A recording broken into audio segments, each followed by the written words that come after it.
I just got back from the Communications Network conference in Kansas City, which I attended for the very first time. And I first met CommsNet because I did a webinar with them back in May, all about LinkedIn for social impact communicators. And if that sounds interesting to you, I'll go ahead and link that YouTube video in the show notes. But after I did that webinar and I, got to know some of the people through the chat, and then immediately afterwards, I realized that these were my people. And when I learned 1,000 of us were going to get together in October to talk all about social impact communications, right? Meaning, storytelling that drives conversations about the nonprofits, foundations, B Corps, consulting firms, and just the social sector in general, I knew I had to be there, right? And so in this episode, the conference is fresh in my mind. I literally just got back. So I am going to be recapping some of the main takeaways that I took from the sessions I attended. And then I'm going to share one or two practical applications about how these learnings can influence and support your visibility strategy, specifically for your thought leadership on LinkedIn. So enjoy.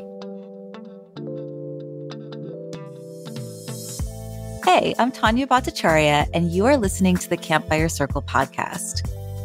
We are all about breaking down the boardroom table as the ultimate space of leadership, and instead replacing it with a campfire, because that's where we share our stories. That's where we build warm community, and that is where there's always room. I'm building an impactful business in public through thought leadership, and I'm taking you behind the scenes all along the way. So if you want to stand out as you stand up for your mission, you are in the right place. So the first learning session I attended was the opening keynote by Jonah Berger, who is an author and a Wharton School professor of marketing. And by the way, all the info for the session speakers I'm going to drop in the show notes so you can learn more about them and their work. And I definitely encourage you to check that out after you've listened to the episode. And so my biggest personal takeaway from this keynote is that it's not enough to do the work. You've got to communicate that good work in a way that sticks and that inspires action. And you can do that through your language, right? Or what he calls magic words. And he has a book of the same title. So he talks about how the language you use can act like a stop sign or a scroll stopper. And the other sort of related takeaway is the importance of showing up confidently in your communications and how that creates trust. And what that can look like is to speak in more absolutes. And so practically, my practical application for you is to reread anything that you're putting out into the world as thought leadership. And so that could be LinkedIn content. It could be an op-ed. It could be a speech. It could be so many things. It could be an email. And I want you to actively get rid of what I call these gremlin words. In his keynote, Professor Berger called them hedges, but it's the same thing. Like, we limit our language and we try to show up softer, I think, because maybe we think in our subconsciously that it sort of reduces risk by adding phrases like, I'm not sure if it'll work, but, or just actual small words like just or little or kind of or somewhat. And if you think about it and you look at it, these words don't actually add anything to our content. They kind of just dilute the impact and the power of what we're trying to say. It feels a lot more gentle to use just or little, but they actually just clutter the message.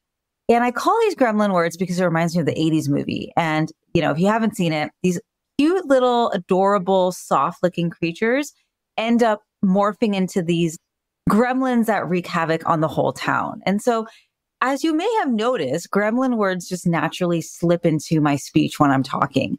And I realize that, I and many of us have just sort of been conditioned into adding these softening words into our language to show up in a certain way that is, quote unquote, acceptable. But when we're writing social impact communications, I want you to think about editing them out after you've written your first draft. Don't worry about trying to edit them as you go. Just get your thoughts down first and refine it later. But that step will make your content sharper, more direct, stronger, and it will build trust as a result. Okay, so the next session I attended was called Build Trust with Better Stories by the good folks at the Center for Public Interest Communications and the Council on Foundation. And again, all their info is in the show notes. And so the biggest aha takeaway I had from this session is that if you don't tell your own story, someone else will tell your story for you. And in this session, this was in the context of how most Americans don't really understand what foundations do. Most Americans think that they're essentially banks, and partially because many foundations use philanthro speak or jargon in their communications. And so their session had some great information for foundations to really create shared narrative to counter harmful or misunderstood thoughts about what a foundation is or may be. And so my practical application that I have for you is to think about storytelling as not just like a nice to have marketing tactic, but a key offensive strategy. Because at some point, whether we're talking about your organization or you personally, there may be some kind of a orchestrated campaign against your work, whether that work is in reproductive rights or climate or voter engagement or anything else that has found itself under attack in these last few years. And then similarly, personally, I've known quite a few people over the last year who have been either removed or forced to leave their organizations, not because of their lack of skill or talent or passion or anything like that, but because they chose to sort of loudly stand up for what they believed in. And that did not sit well with someone, on the board, on the staff, etc. You probably know, or maybe you have gone through that yourself. And in those cases, there's so much to say about this pattern. But for this episode, I'll just say in those kinds of cases, having an ongoing practice of transparently sharing your own story, your own, perspectives, opinions, and building a community around you, who, whether they agree with those perspectives or not, they have some level of trust in who you are. They know the content of your character through your sharing of stories. And that can create some level of protection and also position you in your larger community in the way that you want to be seen and that you should be seen, right? So next, I attended a session with Kate Tellers at The Moth. And The Moth, in case you're not familiar, is an organization that's dedicated to promoting storytelling. And they sort of have kind of like a poetry slam, like story slam, where everyday people get up there and tell their stories live and without notes. And the wide range of those stories really honors the diversity and the commonality of humanity, right? And I had a lot of takeaways from this session, which was so good. But one I will leave you with is that one person can be sharing their story, but everybody in the room can be feeling the same thing. And that happens from connecting your story to its deeper meaning.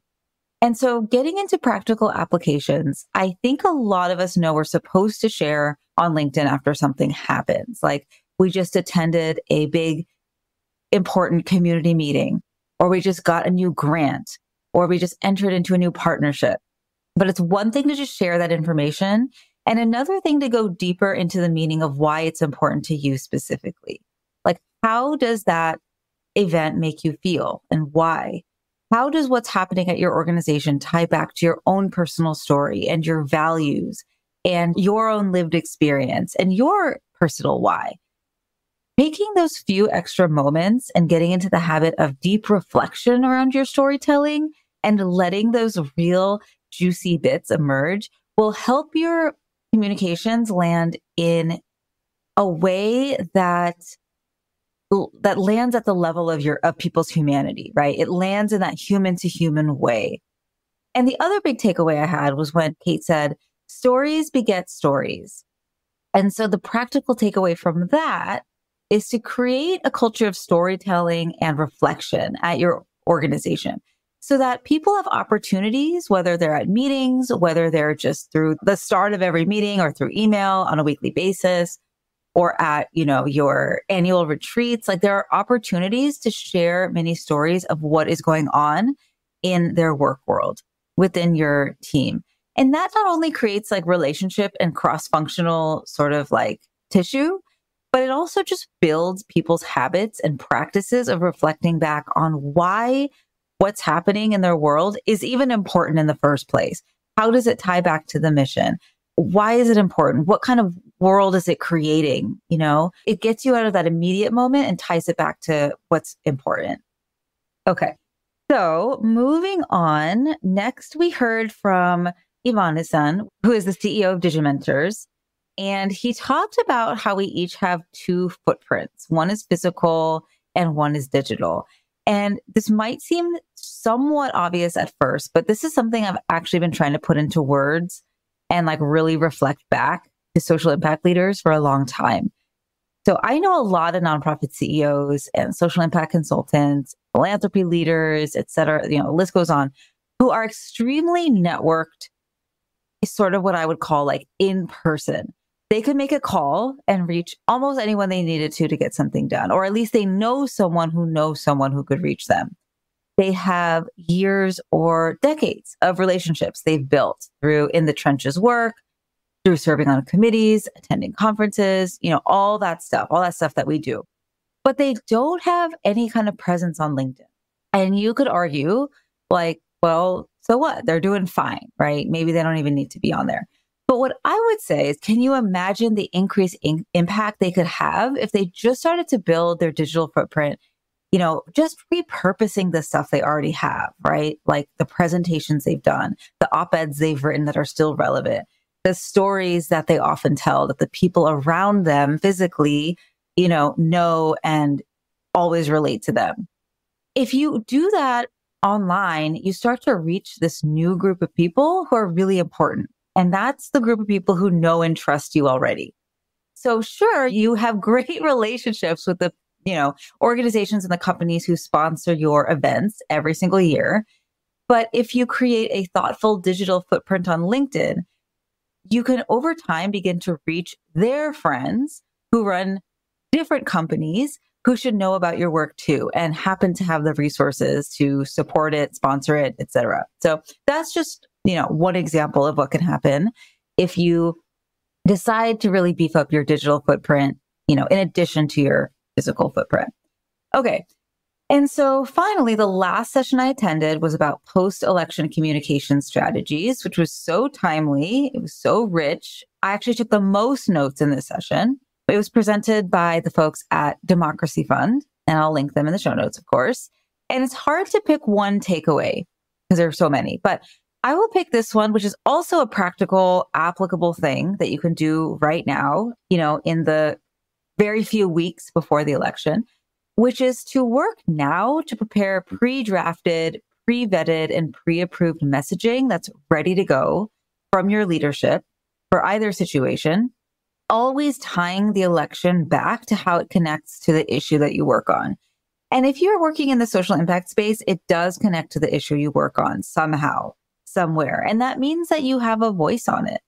And of course, if you're a 501c3 nonprofit, you must do so in a nonpartisan way. And this session was full of helpful tips and lessons on how to do that, like to make sure to center your messaging on the facts, not implying any kind of preference, not using party talking points, and to ideally be in lockstep with legal support who is there to advise you. So, the content your team shares on LinkedIn, if your organizational name is attached to their profile and they are known as a representative of your organization, falls under these rules too. However, the other big takeaway that I heard loud and clear from this session was that, yes, there is some level of risk for 501c3s to say something as it relates to this political moment, but there's also risk of not saying something. This is a really critical mission moment. Like I said before, like whatever it is that you work on, there is some way to tie that into this moment. So I really encourage you to find your voice and remember there is risk of not saying something too. So all in all, this conference was awesome. If you are involved with communications at a social impact organization, I highly recommend it. It's going to be in Denver next year in October. And so I'll add that link to check it out in the show notes too. And I think there's some early bird pricing too. If you were at the conference, I met so many new friends. I met so many cool people. And so if you were there, I'd love to hear your takeaways too and what you took away from this conference and how you're going to start implementing that into your communications too. So reach out. I'd love to hear from you. Okay, so you've heard from us. Now I want to hear from you. Leaving a review helps us so much in growing our reach and supporting more folks with this podcast. And even better, I would love for you to send me a note on LinkedIn with your takeaways from this episode. I cherish and respond to every message, so I can't wait to hear from you. And if you want to go even deeper, check out the show notes to take your next step.